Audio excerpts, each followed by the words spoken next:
to get up and dash 100 meters, and I would eat up the competition. It's just non-existent. I kicked my feet up, thought I was passing till I got blasted. Welcome to 3 Count Commentaries, where we discuss AEW Dynamite from December the 12th, not December the 12th, December the 1st, 2021. I'm already in the future. I'm so ahead of y'all. I'm in the future already, December the 12th. Your boy tired, you know. This show didn't do me any good. They front-loaded almost everything, and to be quite honest, I struggled with this ep. Sure, it had a hot ending, quote unquote. Get it? Hot ending. Cody. We're not laughing. Okay. Let's start the show. Bryan Danielson took forever to beat Allen Five Angels. You know what? Allen Five Angels is a pretty cool name, but it sounds like somebody that you could freak it a little bit and turn it into somebody that Tony D'Angelo knows. Like he got a cousin, Nikki Five Angels. That sounds like something out of Goodfellas. I know a guy named Nikki Five Angels. You know, we call him Five Angels because he got 5 angels. You know, or something like that. Whatever. Isn't this the guy that Kenny Omega can't seem to beat? Whatever. Thankfully, Danielson wrecked this dude. He didn't wreck him in short enough fashion for me. After the match, Danielson made fun of this guy, said he broke his MCL or tore his MCL, but said that the crowd didn't know what that means. Then said that there's some more Dark Order guys, and he's going to stomp the Dark Order guy that lives in Long Island next week. He's going to stomp him. To which Hangman Page got up. They exchanged some words where Bryan Danielson let it be known that Tony Khan said that they can't touch each other. There's a no contact rule between the two guys. And since Hangman Page can't do it, John Silver will. So he ran his short ass down to the ring. Happy short ass at that. And Bryan Danielson fled this garden gnome known as John Silver and said that he doesn't deserve to be in the same ring with him and that he's beneath him. And so is all of these guys. So then he continues to say how he's going to kick heads in until the ultimate head kicking, which is going to be Hangman Page of December the 15th. All right, so let's talk about, they set a date. So winner is coming. Is a television match. Bryan Danielson versus Hangman Page. Something tells me we're just going to have Danielson lose. And then we're going to be in a bad situation because they really don't have anybody else. I mean, even if Adam Cole can't be taken seriously. I mean, we just looked at what Adam Cole is involved with. Wait until we get there. And that's actually when I checked out of this show. Mentally, I kind of just started doing other stuff. You know, like I was watching the show and, you know, it was okay. But when the best friend stuff happened, like, bro, I checked out. I'm not even going to hold you up. I was like, you know, this show is only 2 hours and it feels too long. But the Danielson stuff continues to be serious. Even though the Dark Order is a joke, he is turning these squash matches into something that could be particularly entertaining because he's really adding a lot of character and personality to them, which is how you should be getting over in squash matches. So Danielson continues to be the master, our Lord and Savior, and don't ever say anything bad about this man. The second match, Lee Moriarty versus CM Punk. So MJF was on commentary for this, talking about how CM Punk is slow and pathetic. Lee Moriarty was given a lot of offense in this match, a whole lot. We got talking about how great Lee Moriarty is and how awesome he is with how hot he's on a winning streak or some nonsense, even though I never seen him win anything on TV. Oh, they showed me a clip of him winning on Dark. Like, who the hell cares? Who cares? He hasn't won on Dynamite. He had a bunch of matches on Dynamite and he lost. I get that they wanted to have a showcase for Lee Moriarty, but this is not the way to do it. At this point, you really only are wasting CM Punk's bumps. I mean, he should have beat... my thing is, I saw a lot of people kind of upset that this match was even happening. Like, CM Punk is wasting his time. Look, I'm not going to begrudge CM Punk for taking the easy check. If you want to give him low card opponents and pay him top dollar to do it, then guess what? Do work the low card opponents and take the top dollar to do it. The issue that Tony Khan is he's having CM Punk and Bryan Danielson wrestle every single week. These guys wrestle every week and they wrestle nobodies. So again, he's really just kind of expecting you to just buy in because their faces are on the screen. I don't dislike Lee Moriarty. Every time I see him, he's losing though. So I have yet to see the guy actually go in there and win. I probably saw some indie match that he won, but I don't remember it. Because I watch a lot of indie stuff in my downtime when I'm not really doing much else, so I don't really internalize it either. So I may have seen him win a wrestling indie match and win. But every match I've seen him wrestle in MLW, he's lost. Matches in Ring of Honor, he's lost. This one, he's lost. I mean, I don't know. Everyone says the guy is great. The guy is pretty good. I don't got nothing against him, but he shouldn't be in the ring with CM Punk. Look, I mean, you can do the occasional Taka Michinoku versus Triple H match, but you can't do that every week. And then it had, like, the reason why people remember Taka Michinoku versus Triple H is because it doesn't happen that often. You know, the reason people remember Bret the Hitman Hart versus the 1-2-3 Kid is because it doesn't happen that often. You know, that a guy so far down the card gets a shot at the big time. It doesn't happen that often. Like, I remember when Randy Orton wrestled Cody Rhodes on TV. And I think it was for the title, actually. That was Cody's breaking out match. If I remember correctly, I thought that match was going to send Cody to the next stratosphere. He was really good in that match. That match was really good, by the way. But it didn't. It didn't go anywhere. They just kind of saw it, again, like Triple H and Taka Michinoku. You know, a great showing by a smaller guy who, because of the generosity of the star, looked legitimate for a couple of minutes and then got beat. And like he's supposed to. And that's it. You simply can't do that every week. You know, it doesn't work every week. So I don't know what Tony Khan is trying to do, but it doesn't help Lee Moriarty to be in these matches with CM Punk. I said the same thing about Daniel Garcia, and not take the time to show his personality, tell us what Tiger Style is, and, you know, show us that. That seems like there's something behind that. Let's dig into that. What is that? I would rather they take whatever time they was going to put into this match and put that into some vignettes or something telling us what that is and what he stands for and all that kind of stuff. And then he goes out there and wins a squash match against somebody and looks good and gets to show off. And then if you want to have a match with CM Punk later on, that's what we would do. But, you know, they might have done all this crap on Dark and I just didn't know. But I doubt it. I sincerely doubt it. So then after CM Punk wins the match, because of course he did, MJF and CM Punk had a very bad exchange. This feud ran out of gas. It was just like I said last week when they did that 20-minute segment and they were just pitching things at each other. And I said, I wonder how is it going to be in the future, because, you know, what more can you do? You know, like, what more can you really do after you cut a 20-minute promo and said everything that you could possibly say? Now these guns are just clicking. You know, they're shooting blanks now. So, MJF, once again, said Punk looks sleepy and that he looked washed up. He had trouble beating QT and Lee Moriarty. And that he was trying to get in Britt Baker's pants, and how he's huffing and puffing now is, you know, the look on his face is how it would go if she ever let him in. You know, real, again, edgy boy, lowbrow shit. CM Punk then said something about MJF wearing Larry David's pajamas. I had to Google who Larry David is. That's the guy from Curb Your Enthusiasm. Am I right in that? Let me know in the comment section below. Then he said QT and Lee Moriarty are better than MJF, and nobody believes that. Nobody believes it. MJF, once challenged to a match, said, "You need me more than I need you," which of course is historically what CM Punk supposedly said to Triple H and refusing to wrestle him at WrestleMania. So it says that he plans to go and win his third Dynamite Diamond ring in Long Island with people who matter. And this was weird. Like, this part was strange. Like, why would MJF care about the Long Island fan base? I get it, he's from Long Island, but why does he think that the Long Island fans are better than any other fans? I mean, he does know that people from other parts of New York can show up to Long Island, right?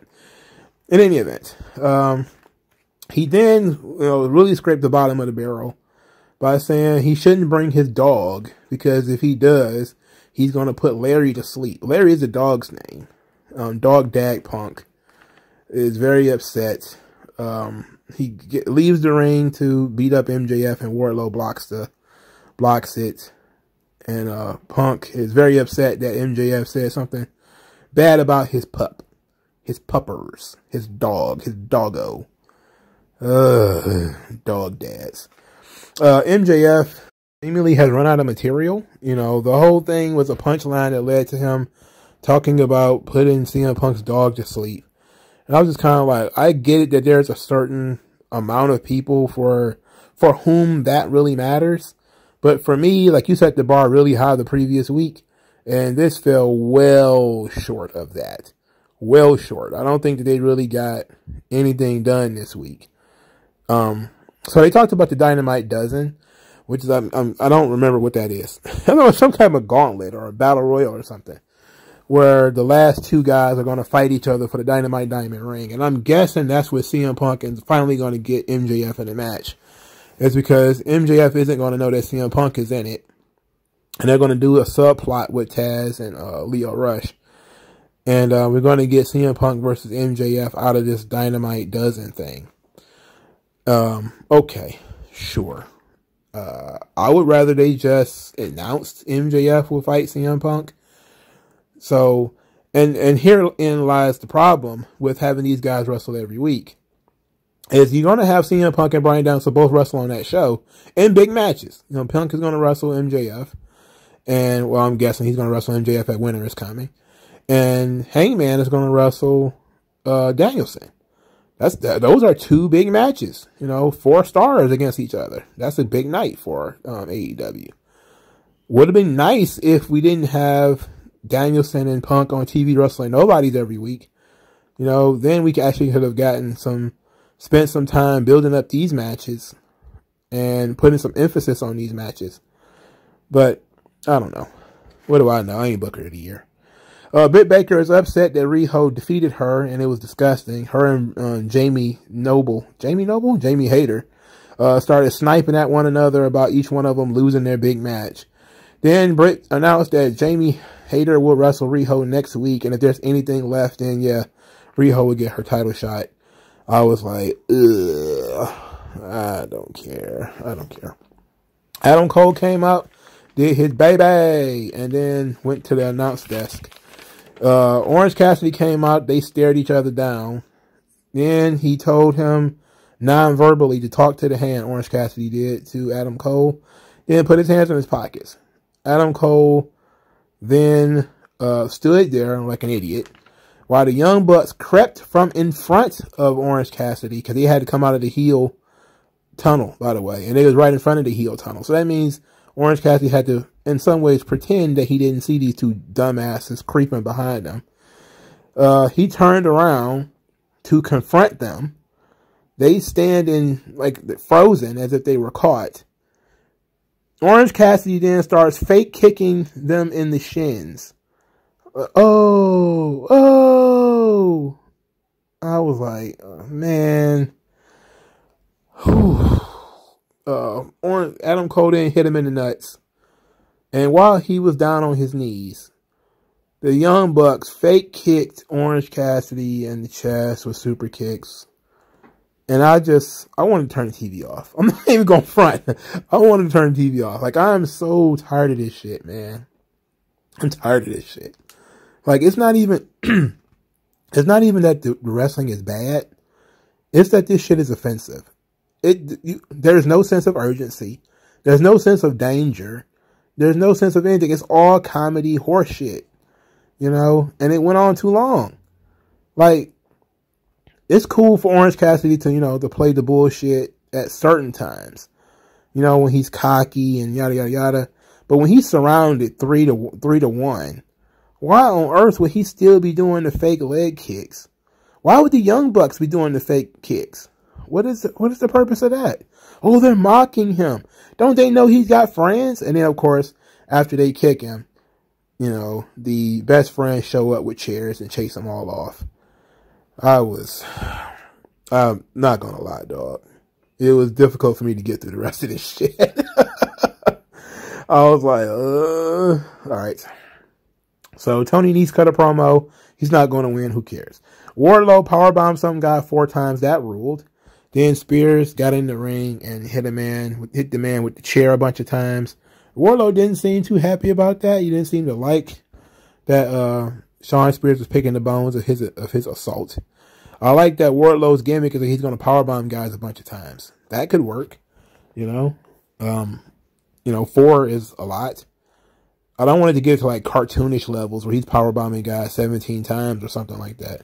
Because once you get to that point, we're talking about stretcher jobs, right? You powerbombing a guy like 10 times, he should leave on the stretcher. But I would think 4, we'd probably be close to putting him on the stretcher. Penta wants to fight FTR, but Phoenix is injured. So Pac will have to take his place. They said that FTR injured Phoenix. And Pac only has one eye because the mist of Malakalister Black spit in his Malachi Black spit in his face. That's the important part. Spit in his face. And he's blind in one eye. So now we've got Pirate Pac and Penta versus FTR. So Phoenix, he is always hurt. Phoenix is always hurt.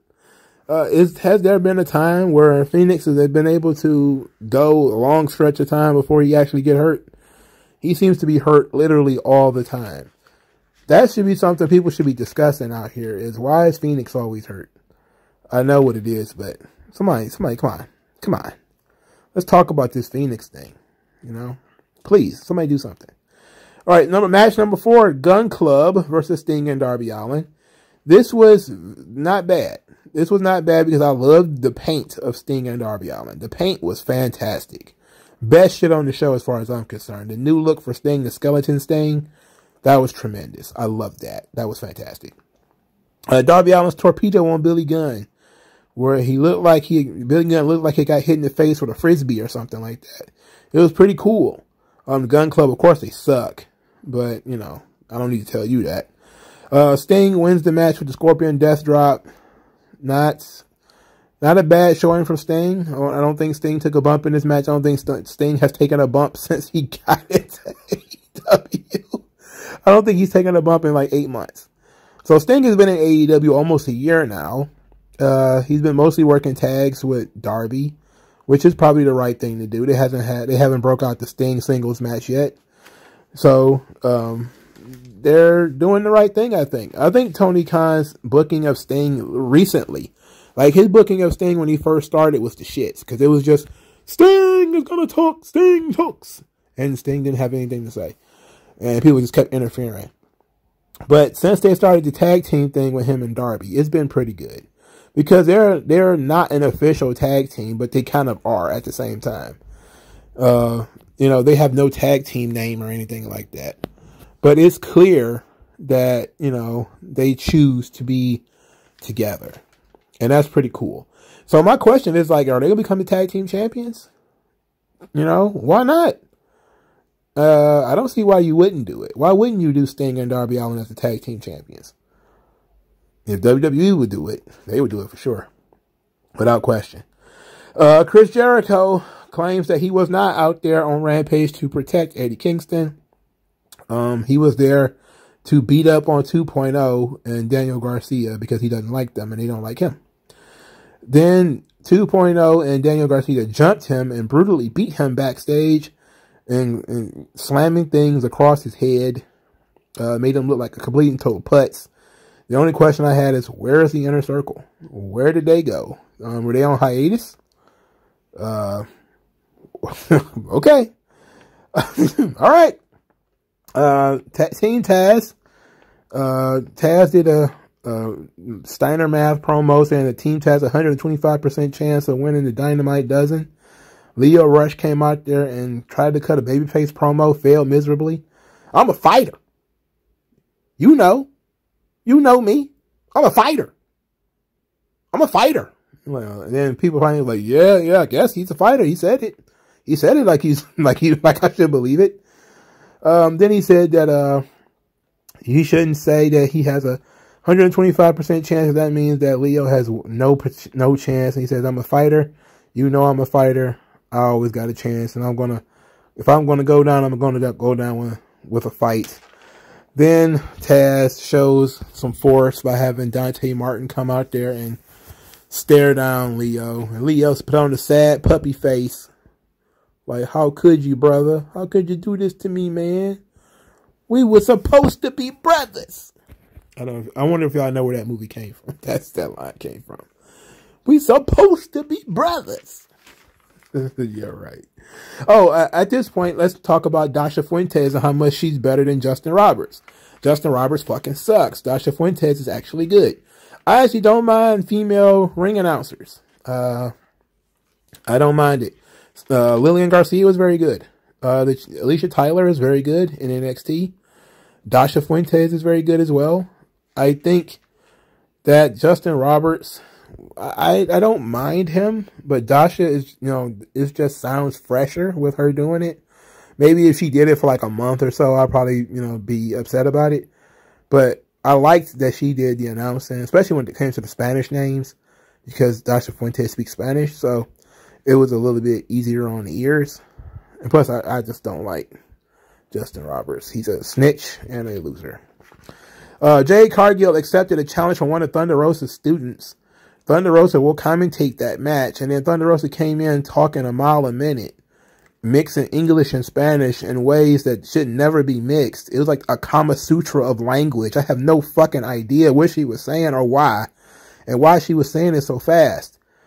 It is Thunder Rosa's promos. Jesus Christ. Does she know that her talking, other people have to listen to this? It's not that she's annoying or anything. It's just that fast talking Hispanic shit. That ain't, I got Negro ears, man. I am not built for this fast talking Hispanic shit. It's not, doesn't work for me, dog. I can't keep up. And the Spanglish, Lord knows not the Spanglish. I can't deal with that. Fuck out of here with that. Chris Statlander wrestled Ruby Soho. The match is actually not that bad. Ruby Soho wins with a counter roll up. Pretty clean win.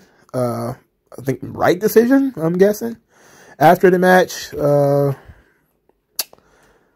Vicky Guerrero and Nyla Rose attacked Ruby Soho because Nyla Rose is Ruby's next opponent. And I forgot all about that. I thought we were at the finals. I legit thought we were at the finals already. And that Ruby was going to end up wrestling, I don't know, Jade or something. Like, they literally just told me that Thunder Rosa had to wrestle Jade Cargill in the semifinals or whatever it is for their silly tournament. And I forgot by the end of this match that match was even going to happen. Good luck, Ruby. Try not to die, because Nyla Rose is a heavy-handed one. So the main event of the show, Andrade El Idolo, look at me, I'm Agent 47, look at me, versus Cody, don't boo me, American Nightmare Rhodes. Of course, Cody got booed. As I said earlier, Andrade was dressed like Agent 47 from Hitman, which is stealing Low-Key's gimmick. I'm pretty sure Low-Key's going to be tweeting about that shortly, telling him to stop stealing his gimmick. Cody, these guys just did everything to each other. They were hitting each other in the face with chairs and hitting each other in the head with trash can lids and trash and all kinds of stuff. Atlanta street fight. Of course, everybody's talking about the big finish. Brandy comes out and reveals herself from under the hood to a mixed reaction. As far as people were kind of like, oh, why? Brandy then lit a table on fire, which of course got a lot of people's attention. And then Cody did a reverse superplex. Yes, a reverse superplex, which of course threw Andrade over the fire. Cody landed in the fire, 100%. All Cody in the fire. Cody's back was scorched with some kind of, maybe, some people have said that he was sunburned. and that's the burn that was on his back. Some people have said that it was the flame retardant material that they put on his back at some point in this match. Some people have said that, I'm pretty sure it wasn't a burn, because burns don't look like, he looked like a hot dog in the back. Nah, you don't look like that from just falling on the fire a little bit. That would have been like been some melt of the skin, but it wouldn't have been that bad. Not that quickly, is what I'm saying. Maybe over time, but not that quickly. He looked like he got cooked on the back. And that's how Cody wins the match. He got a great response. Everybody is super happy because they didn't expect to see a flaming table spot on AEW Dynamite. I wasn't expecting it either, but I've never been a big fan of flaming tables. They make sense sometimes. I don't know if this was one of those times. And then the way they did it, I don't see how Andrade was even hurt. It seemed like Andrade might have countered that move, if anything. Go back and watch it, and especially if you're watching in slow motion, how much of that table did Andrade really catch? Little to none of it. Cody, not wearing a goddamn shirt, jacket, or anything, ate most of that damn fire. And I'm pretty sure that's how it was pitched to Andrade to get him to do it. Hey, we're going to put you through a table. We're going to light the table on fire. What? You're gonna burn Andrade. Look at me. What do you mean? You're like, well, look, man, I'll take the brunt of it. You don't worry about it. I'm trying to get over here. I'm trying to get over it. Okay? Andrade, help me out, man. I'm trying to get over it. Okay. So I'm sure this saved Cody from getting booed this week. I don't know if this is going to be the long-term plan. So, Cody has beaten Andrade, and all is right with the world. I don't know. It is what it is, man. This show was tough. Once Adam Cole came out there, I was not interested. Because I was not interested. I'm not interested in anything he has to do with the best friends. But unlike other people, I'm not going to fast forward through it and then hope and just say, oh, I'm going to like it once it gets better. It's like, no, I have to be able to watch it all. And Tony Khan has been real defensive about how people have talked about him booking Adam Cole. He's getting real defensive about it. But you have to pay attention. Sure, Adam Cole baby is over. That's not a question. It's not the question of whether the guy is over or not. He was handed to you well over.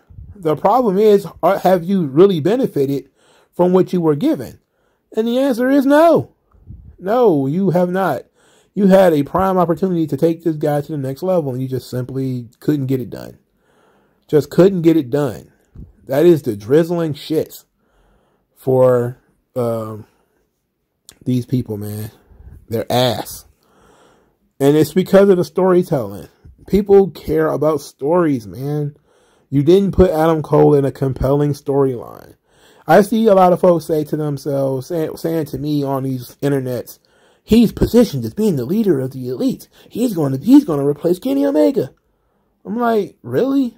Okay, so why not just do that now? Kenny Omega sitting at home doing nothing. Just have Adam Cole call himself the leader of the elite of the elites, or whatever. And then when Kenny Omega comes back, he can just get in his face and say, no, I've always been the guy. You can start that feud now. You don't have to put him in a holding pattern, especially one that ties anchors around his ankles. This doesn't make any sense. I mean, I know that for AEW fans, Orange Cassidy is some type of star. But for the average Joe, they've seen this shit. They've seen this episode, and they don't want to play anymore. If Jericho couldn't make this guy a big star, then nobody can. This shit is not going to work. If anything, he's making a mockery out of Adam Cole and all of the effort and work that WWE put into this guy that they just handed to you hot, fresh on a plate. Every time AEW was handed something, they find a way to fuck it up. Because they don't know what they're doing. That's why I mentioned Sting earlier. They had a big coup in bringing in Sting. And then they did 10 weeks of Sting. Sting speaks. They did the same thing CM Punk. 2 or 3 weeks. CM Punk has something to say. Now you got Bryan Danielson wrestling in Dark Order. It's all nonsense, bro. It's all nonsense. Do it right the first time. Capitalize. Have a plan. When and people say WWE doesn't have a plan. Of course they don't have plans. WWE is full of dumbasses and people who like to change stuff on the fly. You're never going to get anything done that way. But we're told that Tony Khan has a plan, that he pre-games and he writes weeks in advance. I'm looking at this show and I'm saying, you really sat down 2 weeks ago and wrote a segment where Adam Cole stands still and lets Orange Cassidy put his hands in his pockets and then fake kick him in the legs, and then they attacked him from behind, and then they fake kick him in the chest. And you really wrote that down and thought this would be a great angle. What the fuck? That's not a great angle. That's stupid. You really wrote that down 2 weeks ago, 3 weeks ago, a month ago? That sounds like some shit that you'd have made up off a bender. That don't sound like something some genius came up with 2 months ago. No. No. I don't believe your complicated plots. It's bullshit that you sold to the dirt sheets that they turn around and tell everybody else. But I'm not seeing the outcome of this. I'm not seeing it. I can see some form of long form storytelling. There's a skeletal structure of it there. But just because you know where you're going doesn't mean that you are really good at getting there. Like, you can set up, and I think WWE did this once, where they set up a match, but everything in between was absolute anus. I think it was called Rock versus Cena. They set up that match a year in advance. But basically what they did was they told you nothing John Cena does before next April is going to matter, because John Cena's wrestling The Rock at WrestleMania. So John Cena just spent the year doing fuck all or nothing until Survivor Series, and The Rock showed up. And I was kind of like, oh, okay, I guess. That's kind of that's the kind of stuff people have started to do with their quote unquote long form stories. But they would rather have golden shovels and all the goddamn nods to WWE than actually do the right thing in AEW. So I'm not surprised that they dropped the ball with Adam Cole and all that kind of stuff. Their mind is not in the right place. Their mind is in, little nods to WWE and all these nuggets they keep wanting to throw around to get the WWE's attention, not into making their product better. So the fans like that stuff. They keep going for it. They keep running with it. And until they get tired of it, we won't get anything new. We won't get anything fresh out of AEW. Or we won't get anything logical, rather. Because there's plenty of new stuff, plenty of fresh stuff. But none of it is any good. Well, most of it isn't any good. And most of their plans are stupid. So I think they should probably keep it to, hey, we're going to take a shot at WWE every week. We're going to have Cody run around with a golden shovel and do, insane Triple H promos, or we're going to name drop Triple H on a promo again or something like that in order to get attention. Because getting attention by using our talent better, especially ones that we get that are red hot, well, we're not any good at that. So until they figure that part out, it's just going to be very tough around to be an AEW fan. AEW has done a good job of only one thing, and that is building some form of anticipation for some of their matches and events. They do that pretty well. As far as when they want to bring in somebody, they build up anticipation. They kind of leak it to the dirt sheets and all that kind of stuff. And then they have people watching the TV in order to catch on to it. They're good at that. The CM Punk thing was pretty good. But they really, really, really bad at capitalizing on any momentum that they have. And Adam Cole is just the most recent example. And he is more egregious to me than CM Punk and Bryan Danielson, because when it comes to Punk, that 7-year hiatus was a big deal. But obviously you don't want to put him in the title picture immediately, because you want to, rebuild his trust with the audience, and you want to send him on his revival tour. Danielson, a little bit different. He was full-time in WWE, so you want to get him in and on the rotation pretty fast. I would definitely have him on the rotation more than Punk. But Cole, he should be one of your thoroughbreds. He should be one of the dudes that is opening the show every week, having multiple segments, guys around him kissing his ass. He should be the star of the show. He should be the guy that, now that you have him, you can rebuild AEW. You know, you can do something new and something fresh with AEW. But it's feeling like the same shit. We just drop the ball on guys as they come in and then figure out what to do with them later. You know? So, oh, he's so over. He's super over. Like, it's more than just being over, fucker. Who cares about the crowd reaction if you're not selling tickets and the TV ratings and shit is not going up? You know? You had an opportunity here where Adam Cole was the kind of guy who could fill up a building when it comes to what NXT was doing. You know, now you're not putting him in the position to do that when it comes to AEW. What the fuck? You know? Look, you have to take into account and maybe even understand that for the average person who is, you know, skimming through their television, they probably more know Adam Cole than the Young Bucks or Kenny Omega. So you probably should focus. At least he's been on WWE TV too. Because he's been in WWE for 3 or 4 years. Maybe 4 or 5 years, actually. So people know who he is. He should be front and center. But he's also not been a guy who's been main event of WrestleMania. And it doesn't seem like some former UFC champion coming to Bellator. He seemed like a guy who didn't get a run. Who, you know, is looking for a chance to break through that glass ceiling.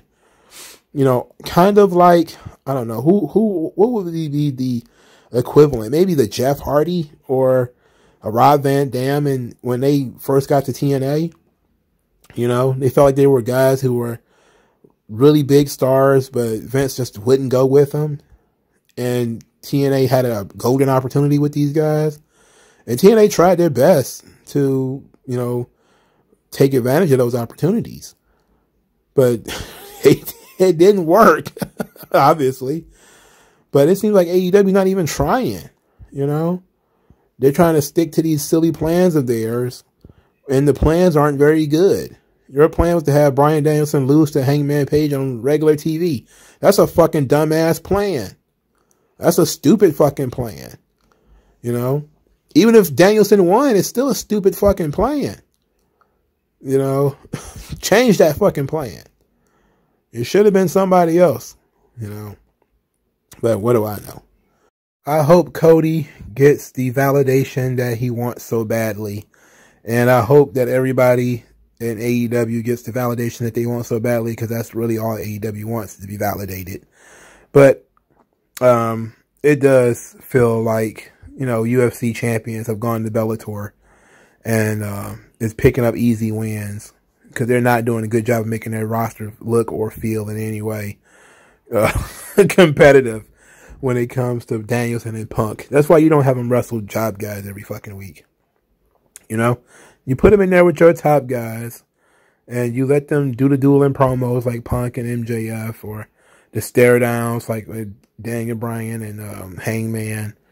You know, occasionally you feed them somebody, but you let them use their personalities to draw the interest.